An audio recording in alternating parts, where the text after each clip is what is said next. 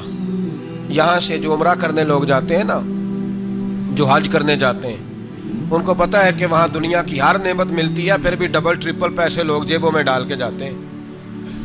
حضرت ابراہیم جب وہاں لے کے گئے تو کوئی انسان نہیں تھا, پانی کا قطرہ نہیں تھا. 2 کلو کھجوریں, ایک مشکیزہ. بیوی کو تھمایا. ہمارے گھر میں ہزاروں چیزیں پڑی ہیں, لیکن وہ جو توکل ہے نا وہ ختم ہو گیا ہے.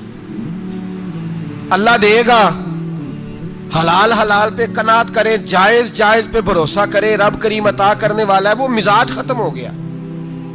حضرت سیدنا ابراہیم علیہ السلام 2 کلو کھجوریں, ایک مشکیزہ پانی کا دے کر کے, اور وہاں بٹھایا آپ نے اپنے بچے کو اور اپنی زوجہ جناب ہاجرہ کو, اور بٹھا کر کے یہ واپس پلٹنے لگے. تو حضرت ہاجرہ سلام اللہ علیہ نے آواز دی, کہا ابراہیم کس کے سہارے پہ چھوڑ کے جا رہے ہیں؟ جہاں آب زمزم کا کنواں ہے نا, جو لوگ گئے ہیں جنہوں نے صفا مروہ کی صحیح کی ہے, صفا مروہ سے باہر نکلے نا, سرکار کی ولادت کا مقام ہے, اس جگہ پہ آب زمزم کا کنواں تھا.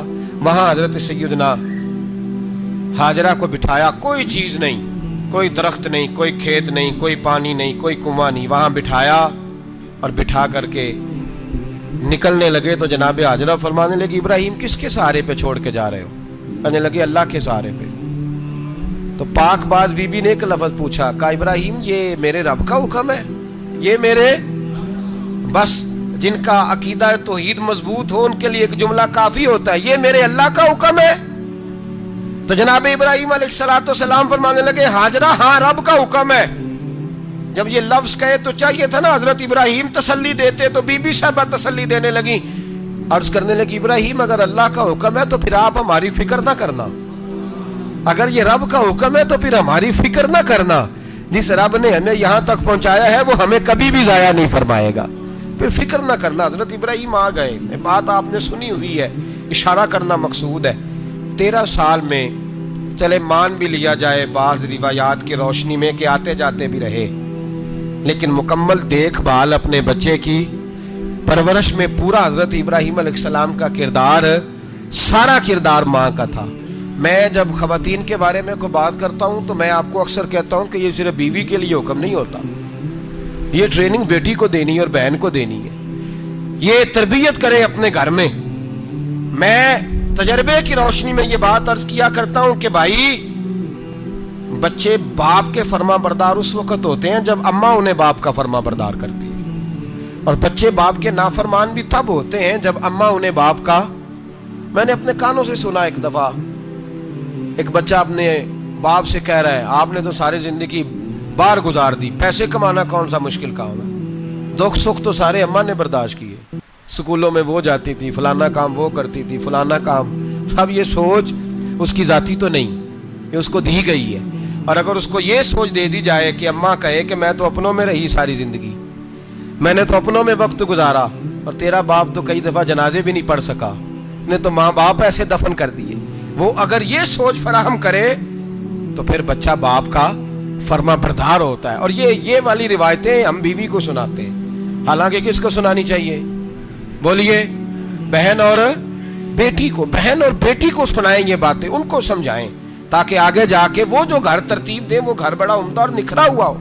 حضرت سیدنا ابراہیم 13 سال کے بعد آئے, چونکہ گھر میں اللہ تبارک و تعالیٰ کی دوستی کا چرچا تھا, اللہ تبارک و تعالیٰ کی محبوبیت کا غلبہ تھا. 13 سال کے بعد فلما بالغ معہ السعی, بیٹا جب اتنا بڑا ہوا کہ سال چلنے لگا تو حضرت ابراہیم نے اپنے بیٹے کو بلا کے کہا بیٹا مجھے خواب آئی ہے, میں تجھے ذبح کر رہا ہوں, تیری کیا رضا ہے؟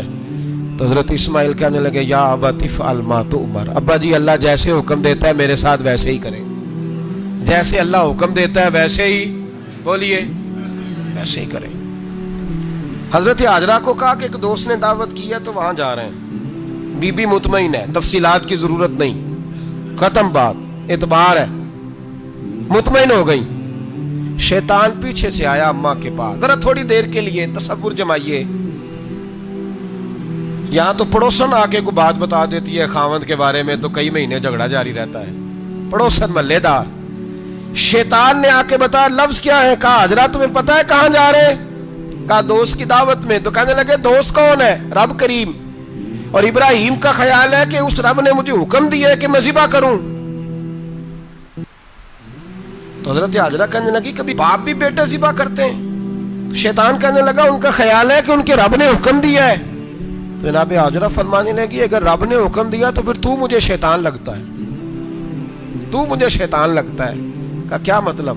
فرمانے لگی اگر رب کریم کا حکم ہے تو میرے پاس ایک اسماعیل ہے, اگر 1000 بھی ہوتے میں سارے اللہ کے راستے میں پیش کر دے دیتی. مالک کا ہی تو ہے سارا کچھ, اسی کا ہے, اس میں لیت اللہ کی کیا گنجائش. حضرت سیدنا ابراہیم علیہ السلام نے بیٹے کے حلق پہ چھری رکھ بھی دی اور چھری چلا بھی دی, رکھ بھی دی, اور وہ تو اللہ کریم نے فرمایا یا ابراہیم قد صدقت الرؤیا, ابراہیم تو نے خواب سچا کر دکھایا, وہ قیامت تک تیرا نام رہے گا. حضرت ابراہیم نے وطن بھی دیا, جان بھی دی, بیٹا بھی, اللہ کریم نے دمبے دیے, فرمایا یہ فدیہ ہے. اب یہ قربانی قیامت تک حضرت ابراہیم کے طریقے کے مطابق جاری ہے. حضرت ابراہیم بہت بڑے مہمان نواز تھے, بہت بڑے. آپ جب مصر میں قیام تھا تو بڑے بڑے لمبے چوڑے لنگر پکتے تھے, لوگ آیا جایا کرتے تھے, بڑا تفصیل کے ساتھ کھانا ہوتا تھا. مہمان نوازی آپ کی خاص صفت مبارکہ ہے. ہمارے ہاں بھی مہمان نوازی ہوتی ہے امیروں کی, بلکہ اب تو مہمان نوازی اس طرح کی ہے کہ کل تیری میرے پاس دعوت ہے اور پرسوں میری تیرے پاس ہے. وہی امیروں میں وہ چکر رہتا ہے, پارٹیاں دوست ایک دوسرے کو ڈالتے ہیں, تیری طرف پارٹی تیری طرف, اور اسی انداز میں اب یہ عید آئے گی نا ٹکا پارٹیاں ہوں گی جگہ جگہ, اور لوگ سوال پوچھنے لگے ابھی سے, کہتے ہیں قربانی کا کتنا گوشت گھر رکھنا جائز ہے, قربانی کا کتنا گوشت گھر رکھنا جائز ہے؟ سارا ہی جی, اس لیے فریزر لے لے, فریج سے نہیں کام چلے گا. سارا ہی جہاز رکھنا سارا ہی جائز ہے, رکھ لیں. اور خدا کے بندے, قربانی وہ بندہ دیتا ہے جو سارا سال ہی گوشت کھاتا ہے. صحیح کہہ رہا ہوں؟ قربانی صاحب نصاب, صاحب استطاعت بندہ دیتا ہے نا, تو وہ سارا سال ہی گوشت, تو سارا گھر میں رکھنا بھی جائز ہے, لیکن سارا دے دینا بھی. تو جو آ رہی ہے اس پہ کیوں توجہ کرتے ہو, جو دوسرا جائز ہے اس پہ کیوں نہیں عمل کرتے؟ سارا تقسیم کر دیں, بات ختم ہوئی. یقین کریں, محرم میں جا کے دوست ٹیلی فون کر کے سوال پوچھتے ہیں, کہتے ہیں صاحب سنا ہے قربانی کا گوشت محرم میں کھانا جائز نہیں. میں کہ نہیں, ربیع الاول چ بھی جائز جی, رجب رمضان تک کھاؤ, کوئی بندہ نہیں منع کرتا, اس لیے کہ کسی کو دینا تو پسند ہی نہیں. یا پھر اس میں سے جو خاص خاص چیزیں ہیں وہ اپنی فریج میں, اور باقی جو ہے وہ دوسروں کے لیے. یہ کیا طریقہ ہے ہمارا؟ اور اسی پہ عمل ہے. اللہ تبارک و تعالی ہمیں سمجھنے کی توفیق عطا فرمائے. حضرت ابراہیم بہت بڑے مہمان نواز تھے. صرف قربانی نہیں دیتے تھے, سارا سال بہت سارا لنگر, بہت سارا کھانا پینا, بہت ساری چیزیں جاری رہتی تھیں. اور جتنے غریب لوگ تھے فلسطین کے, ان کو پتا تھا کہ حضرت ابراہیم علیہ السلام کا لنگر جاری ہے. فلسطین میں جب آپ کا قیام تھا, ایک دفعہ ڈھیروں مہمان آ گئے اور کھانے کو کوئی چیز نہیں. حضرت سارہ اور جناب ہاجرہ دونوں اس وقت موجود تھیں. وہ کہنے لگی ابراہیم بہت سارے مہمان آ گئے تو کیا کریں؟ جناب سارہ کہنے لگی کس طرح کر کے ان کی مہمان نوازی کرنی. اور حالات یہ ہیں کہ قحط پڑا ہوا ہے فلسطین میں, مصر میں, دور دراز علاقوں میں. تو حضرت ابراہیم کہنے لگے یہ اللہ کے مہمان ہیں اور ہمیں رب کریم کا بندہ سمجھ کے آ گئے, اللہ ہی بندوبست کرے گا. فرمانے لگے میرا مصر میں ایک دوست ہے, وہ قحط کے دنوں میں غلہ جمع کر لیتا ہے, میں اس کی طرف پیغام بھیجتا ہوں, مجھے امید ہے وہاں سے غلہ ملے گا. 2-3-5 اونٹ والے غلام بلائے اور ان کو کہا کہ جاؤ غلہ لے آؤ مصر کے دوست سے. وہ لوگ کہتے ہیں ہم غلہ لینے گئے, وہاں جب پہنچے تو حضرت ابراہیم خلیل اللہ علیہ السلام کا پیغام دیا تو آپ کا وہ دوست کہنے لگا غلہ تو بے شمار تھا, مجھے خبر نہیں تھی کہ حضرت ابراہیم کا پیغام آئے گا, تو میں تو سارا تقسیم کر چکا ہوں. لوگ لے گئے, اب تو کوئی شے نہیں. اب وہ خالی آ گئے 5 کے 5 اونٹ. جب خالی آئے تو حضرت ابراہیم کی حویلی کی دیواریں چھوٹی چھوٹی تھیں. ان غلاموں میں سے, خادموں میں سے, آپ کے ان چاہنے والوں میں سے ایک کہنے لگا یار وہ غریب تو انتظار کر رہے ہوں گے کہ غلہ لینے گئے ہیں, ہمیں روٹی ملے گی. چھوٹی چھوٹی دیواریں ہیں, وہ جب دیکھیں گے نا خالی آ گئے تو انہیں تکلیف ہوگی. اس طرح کرو بوریوں میں ریت بھر لیتے ہیں, ریت بھر کے لے جاتے ہیں, بعد میں اندر رکھ کے انہیں سمجھا بہلا لیں گے یا حضرت ابراہیم کو بتائیں گے, وہ خود ہی ان لوگوں کی دلجوئی فرمائیں گے. اب غلہ کی جگہ ریت بھر کے اونٹوں پہ رکھ کے لائی گئی. لا کے بوریاں جب رکھ دی گئیں, حضرت ابراہیم علیہ السلام دوپہر کے وقت آرام فرما رہے تھے.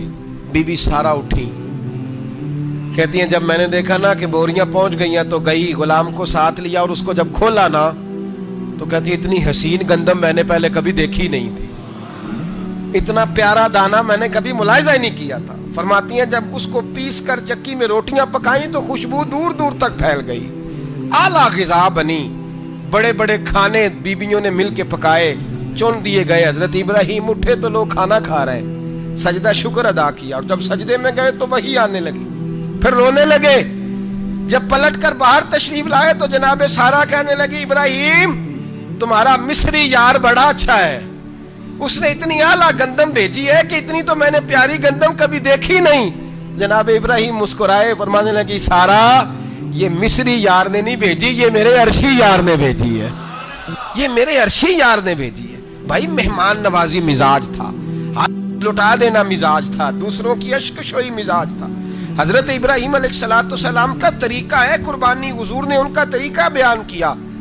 اگر سال کے بعد قربانی دینا ان کا طریقہ ہے تو سارا سال غریبوں کو روٹی دینا بھی حضرت ابراہیم کا طریقہ ہے. سارا سال غریب کی نوکری کرنا یہ بھی حضرت ابراہیم کا طریقہ ہے. بھوکے کو کھانا کھلانا یہ بھی. میرے مصطفیٰ کریم سید عالم صلی اللہ علیہ وسلم سے صحابہ نے پوچھا حضور بہترین مسلمان کون ہے؟ بہترین مسلمان تو حضور نے فرمایا جو سلام لینے میں پہل کرے اور غریب کو روٹی کھلانے میں سب سے اچھا ہو, وہ بہترین مسلمان ہے, زبردست مسلمان. ہمارے ہاں دعوتیں ہوتی ہیں تو امیروں کی, افطاریاں ہیں تو امیروں کی, اور میرے مصطفیٰ کریم علیہ السلام نے فرمایا بدترین دعوت ہے جس میں امیر بلائے جائیں غریب نہ بلائے جائیں, وہ بدترین دعوت. حضرت ابراہیم کا طریقہ رہا ساری زندگی مہمان نوازی. اور دوسرا ان کا مزاج تھا, اللہ سے پیار ہو گیا تھا نا. جب رب کریم سے محبت ہوتی ہے نا, اور محبت کا احساس ہوتا ہے دل میں, پھر سجدے لمبے ہوتے ہیں. عام آدمی تو نماز بھی نہیں پڑھ سکتا, جسے خدا سے محبت ہوتی ہے وہ تہجد بھی نہیں چھوڑ سکتا. وہ یہ محبت کی بات ہے نا, جس کو پیار ہوتا ہے اس کی تہجد بھی ہے, اس کی اشراق بھی ہے, چاشت بھی ہے, اس کے عمرے بھی ہیں, اس کے حج بھی ہیں, اس کے بار بار کعبۃ اللہ کے دیدار بھی ہیں. یہ محبت الہی ہے, جوش مارتی. ان لوگ سجدہ کرتے ہیں تو اٹھتے ہی نہیں. اللہ کے بندوں سے پیار کرتے ہیں, اللہ کی. حضرت ابراہیم کو رب کریم سے اتنی محبت تھی, اتنا پیار تھا کہ وہ آپ کی زندگی کے ہر پہلو سے چھلکتا تھا. ایک وقت ایسا آیا کہ اللہ تعالیٰ نے حضرت ابراہیم کو بہت زیادہ مال عطا فرمایا. اتنے اونٹ گنے نہیں جاتے, گائیں اتنی زیادہ کہ شمار نہیں ہوتی, بکرے بکریاں اتنی زیادہ کہ شمار, بہت زیادہ مال اللہ نے عطا فرمایا. اور ابھی کچھ عرصہ پہلے آپ پیچھے جائیں نا, تو جو لفظ مال تھا وہ روپے پہ تو بولا ہی نہیں جاتا تھا, وہ جانوروں پہ بولا جاتا تھا. بہت زیادہ مال اللہ نے دیا, بکریاں, گائیں, اونٹ, بیل, بڑا کچھ. تو رب کریم نے فرشتوں سے فرمایا کہ واتخذ اللہ ابراہیم خلیلا, ابراہیم میرا دوست ہے. تو فرشتے کہنے لگے یا اللہ جسے اتنا کچھ دیا جائے اس نے دوست تو بننا ہی ہوتا ہے, تو نوازا ہی پڑا ہے, اتنا مال, اتنے کھیت کھلیان, اتنا کچھ. اللہ کریم نے فرمایا جاؤ آزمائش کر لو, امتحان لے لو. فرشتہ امتحان لینے پہنچ گیا. حضرت ابراہیم کے جانور چر رہے ہیں چراگاہ میں, حضرت ابراہیم بھی ہیں, غلام بھی ہیں, بہت بڑا ریوڑ ہے. آپ تشریف فرمائیں. ایک فرشتہ آیا تو کھیت میں چھپ کے بیٹھ گیا اور بلند آواز سے کہنے لگا سبحان اللہ والحمد للہ ولا الہ الا اللہ واللہ. یہ تسبیح بڑی پسند ہے, محبوب نے ان کی فضیلت بیان کی. اب وہ حضرت سیدنا ابراہیم علیہ السلام کھڑے تھے تو وہ کھیت میں بیٹھ کے تسبیح پڑھنے لگا سبحان اللہ والحمد للہ ولا الہ الا اللہ.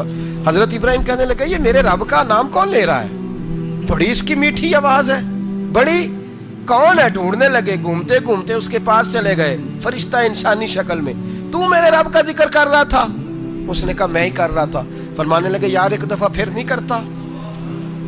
تو کہنے لگا ابراہیم پہلے تو میں اپنی مرضی سے کر رہا تھا, تو کہتا ہے تو پیسے لگیں گے, پیسے ہیں تو کر دیتا ہوں.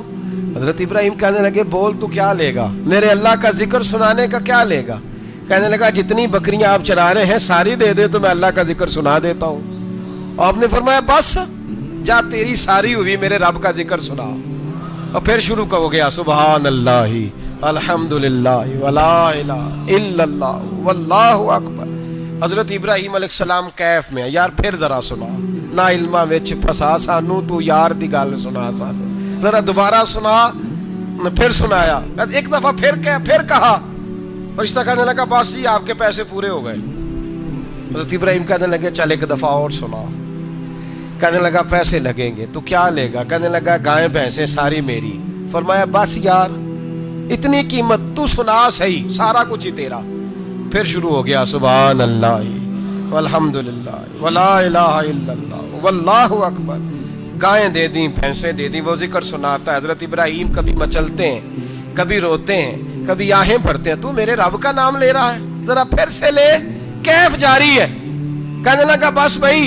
حضرت ابراہیم فرمانے لگے تو اور لے لے جو لینا ہے, مجھے ذکر سنا. اس نے کہا ابراہیم بکریاں میں لے چکا, گائے بھینسیں میں لے چکا, اونٹ رہ گئے, سارے لے لوں گا پھر ذکر سناؤں گا. فرمایا جا تیرا ہوا تو ذکر سناتا رہ, میں دیتا ہوں. دے دیا, کچھ دیر ذکر کیا تو اب خاموش ہو گیا. حضرت ابراہیم خلیل اللہ علیہ السلام فرمانے لگے ذکر سنا. کہنے لگا ابراہیم اب تیرے پاس دینے کو کیا ہے, ہر چیز تو میں لے چکا.